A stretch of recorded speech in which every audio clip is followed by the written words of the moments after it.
Bonjour à toutes et à tous et bienvenue sur Grand Lille TV pour cette nouvelle édition du Rendez-vous de l'Écho et aujourd'hui nous accueillons sur le plateau le fondateur, dirigeant et associé de l'agence digitale Nice to Meet You, Ange Pozzo di Borgo. Bonjour. Bonjour.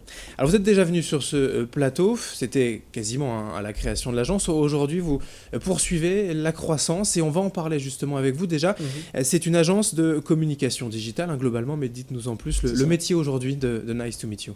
Alors nous, en fait, effectivement, le terme de communication, on l'a beaucoup utilisé, nous, dans notre métier pendant, on va dire, 6 ans, parce que ça fait 6 ans qu'on existe. Ouais. Aujourd'hui, on a tendance à le mettre un peu de côté, et tout simplement parce qu'il y a énormément de changements dans le domaine du numérique. Si on parle notamment des objets connectés, si on parle de la mobilité, si on parle du magasin connecté, et tout ça, ça a élargi en fait le spectre de ce qu'on fait aujourd'hui. Mais on va dire que, basiquement, notre rôle, c'est d'être des éclaireurs pour la plupart des marques et des entreprises sur ce qui évolue dans le numérique, de façon à exploiter toutes ces solutions numériques pour pouvoir créer des nouvelles expériences clients, travailler sur l'expérience utilisateur sur le web. Donc ça touche à Internet, création de site internet, stratégie, campagne de communication, mais aussi il y a des choses qui sont un peu plus, on va dire un peu plus récentes, connecter un magasin dans l'expérience du client. Peut-être avec voilà, ce on voit maintenant, des bornes directement connectées dans le magasin, enfin ça va vraiment plus loin que la communication finalement. C'est ça, ça va jusqu'à l'expérience globale du client. En fait, c'est utiliser tout ce que le numérique, le digital nous apporte, et pour pouvoir apporter dans le parcours du client, à différents moments, des expériences nouvelles, numériques. Donc ça peut être dans le parcours d'achat dans un magasin, mais ça peut être aussi sur un site internet, dans la façon d'amener l'information. Très bien. Voilà. Alors on le disait, basé donc cette agence à Lille, mais aussi à Paris pour un développement et une expansion nationale. Ouais. D'ailleurs, voilà, de nouveaux budgets ont été décrochés par l'agence, un nouvel associé. Bref, l'agence poursuit très nettement sa croissance. Oui, alors effectivement, on a eu l'ouverture du bureau parisien. Ça, c'était effectivement la fois où on était venu une première fois sur le plateau. C'était il y a 2 ans en arrière. Depuis, effectivement, le bureau parisien nous a permis de nous développer nationalement. Donc on a obtenu de nouveaux contrats avec des grands comptes. Dans l'alimentaire, par exemple, la marque Coraya.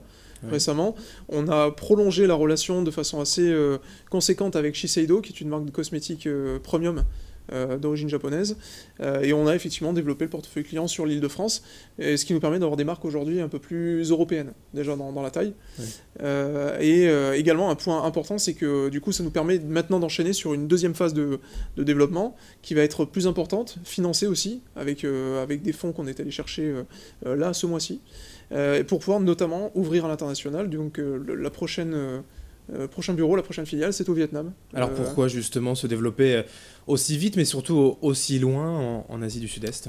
Alors ça, c'est lié à des histoires d'associés, de fondateurs. Donc on a un des 2 fondateurs, donc c'est pas moi en l'occurrence, c'est le deuxième, qui lui a été parti, a vécu un moment en fait au Vietnam, avait déjà un bon réseau là-bas, donc une volonté personnelle de partir, et ça match parfaitement en fait avec le plan de développement de la société, puisque aujourd'hui on a des métiers dans la production qui peuvent être, on va dire, co-traités ou en tout cas sous-traités. Alors on va parler d'offshore, ça fait bondir des fois des gens, mais en attendant, dans nos métiers, certaines compétences très opérationnelles peuvent être de plus en plus sous-traitées ou traitées avec une filiale étrangère. Donc voilà, le Vietnam est très avancé en termes de numérique et de très bonnes compétences opérationnelles, donc voilà, donc on s'installe là-bas. Ce genre d'investissement, ce genre de croissance est essentiel pour la société, pour survivre par rapport au marché, à la concurrence, ou c'est juste, bon, il y a l'occasion, donc on y va?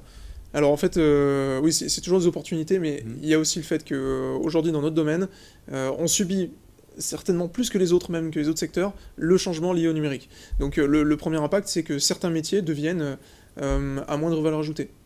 Il y a des métiers qui deviennent effectivement aujourd'hui moins importants, plus difficiles à vendre, par exemple, ou sur lesquels on peut aller chercher des coûts qui sont beaucoup plus faibles. L'internationalisation a aidé pour ça. Donc c'est les métiers opérationnels, notamment l'intégration, par exemple. Par contre, il y a des métiers où en termes de valeur ajoutée, il faut progresser, il faut se renouveler. Donc on a des compétences à développer. Et donc effectivement, on est obligé de se remettre en question et d'investir sur des nouveaux métiers. Il y a des nouveaux métiers qui vont apparaître, il y a des métiers également pour vous depuis 6 ans qui ont entre guillemets disparu. Je veux dire, voilà, il y a un renouvellement constant de votre travail. Oui, alors disparu pas totalement, mais changé.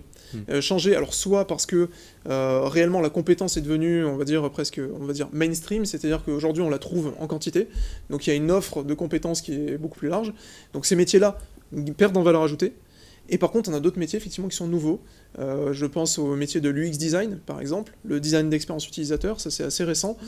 Donc nous, on l'a développé il y a déjà depuis 2 ans en arrière. Ok. Et des métiers comme des métiers très technologiques, notamment tout ce qui concerne les objets connectés, l'Internet des objets, la mobilité. Donc ça, c'est vraiment des nouvelles compétences qui sont plus rares et donc plus chères et aussi à plus forte valeur ajoutée. Alors pour finir, on parlait donc d'un nouvel associé, de cette expansion internationale, de l'investissement également à venir pour cet été, en tout cas de nouveaux capitaux. Et justement, le chiffre d'affaires, vous avez franchi tout récemment la barre symbolique d'1 million d'euros et l'objectif pour 2015 est également assez important au niveau de la croissance. Oui, on vise 25% de croissance cette année. L'idée étant, parce qu'on a travaillé avec Deloitte dans le cadre des Financial IT Days, sur un plan de développement de 3 à 5 ans. Et donc on a déterminé qu'on pouvait aller viser effectivement presque, on va dire, tripler le chiffre qu'on a fait l'année dernière, et augmenter évidemment en performance, que ce soit on va dire en chiffre d'affaires et en rentabilité. Donc on a effectivement un plan de développement qui passe par les expertises, l'expansion du marché géographiquement parlant, mais aussi par évidemment la performance économique. Donc, voilà. Eh bien, c'est ce qu'on vous souhaite, bien sûr. Un beau développement pour cette belle société nordiste. Donc, nice to meet you, l'agence digitale. Et merci, Ange Pozzo di Borgo, d'être venu nous l'expliquer, nous la présenter. Vous en êtes le fondateur et l'associé. Merci à vous. Et merci de nous avoir suivis pour ce rendez-vous de l'écho. Sur Grand Lille TV, l'info continue dans un instant.